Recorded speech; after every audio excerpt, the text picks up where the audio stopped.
ये function errors को control करने के लिए इस्तेमाल किया जाता है। जब हम एक्सेल में कोई भी फंक्शन या फार्मूला इस्तेमाल करते हैं और इसमें कोई गलती हो जाए तो वो फंक्शन एक एरर शो करता है। इस फंक्शन के ज़रिए हम इस एरर की जगह कस्टम टेक्स्ट यानी अपना बनाया हुआ कोई टेक्स्ट जो है वो हम यहाँ पे शामिल करके एक नॉर्मल रिजल्ट इसको शो करा सकते हैं। इस फंक्शन के पहले आर्गूमेंट में कोई फार्मूला, कोई वैल्यू या किसी सेल का रेफरेंस वगैरह आता है जिसे हम चेक करना चाहते हैं कि दी गई वैल्यू या फंक्शन फार्मूले में कोई गलती तो नहीं है। दूसरे आर्गूमेंट में वो वैल्यू आती है जो हम गलती होने की सूरत में यूज़र को शो कराना चाहते हैं। इसके बाद ये फंक्शन एरर की वैल्यू को रिटर्न करता है। इसकी हम मिसाल देखते हैं। हमारे पास एक टेबल है जिसमें हम सेल्स और यूनिट्स को डिवाइड करना चाहते हैं। इज इक्वल टू सेल्स को हम डिवाइड करना चाहते हैं यूनिट से। ठीक है, तो अब आप यहाँ देखिए एक एरर यहाँ आ रहा है, एक एरर यहाँ आ रहा है। यहाँ पे क्योंकि जीरो है तो जीरो से डिवाइड कर रहा है, उसने एरर दिया। इसी तरह यहाँ पे बिल्कुल ब्लैंक सेल है, ब्लैंक सेल से इसको डिवाइड करा तो यहाँ पे इसने एरर शो करा। अब इसी फंक्शन को हम इफ एरर के अंदर यूज करेंगे। यहाँ पे मैं सेल्स के नाम लिख देता हूँ B2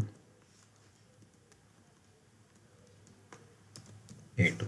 ठीक है, यहाँ पर अब इसके अंदर हम इफ एरर यूज करते हैं, फंक्शन इफ एरर, और इसको यहाँ पे क्लोज कर देते हैं। यहाँ पे मैं कोई भी वैल्यू यहाँ दे देता हूँ, एरर कर देता हूँ इसको मैं एरर। इसको एंटर करूँ तो अब देखिए जहाँ पे वो उसने ब्लैंक एरर शो कर रहा था वहाँ पे एरर की जगह हमारे कस्टम टेक्स्ट जो हमने लिखा था वो इसने यहाँ पे दे दिया है।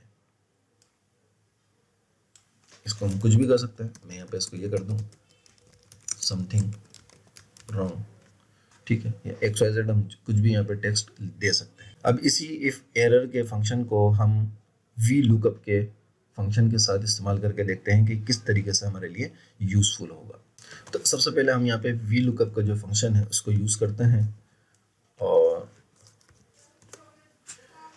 ये देखिए इसने यहाँ पे हमें अप्रैल का दे दिया कि अप्रैल यहाँ पे मंडे वाले दिन 260 है। ठीक है, लेकिन अगर यहाँ पे मैं कोई ऐसी वैल्यू आ जाए, फॉर एग्जाम्पल ये, तो इसने हमें एरर दिया NA।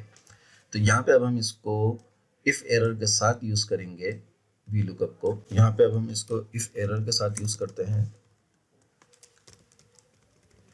इफ एरर के साथ इसको यूज कर लास्ट में यहाँ पे इसको जो है वो बंद करते हैं, और इसको यहाँ क्लोज करके हम यहाँ वैल्यू दे देते हैं नॉट फाउंड, और यहाँ पे इसको क्लोज करते हैं, एंटर करते हैं। तो ये देखिए अब जहाँ पे एरर आना है तो वो उसने अजीब सा एक जो एरर बाय डिफॉल्ट जिसका आता है उस एरर की जगह इसने हमारा कस्टम टेक्स्ट नॉट फाउंड जो है वो हमें दे दिया है।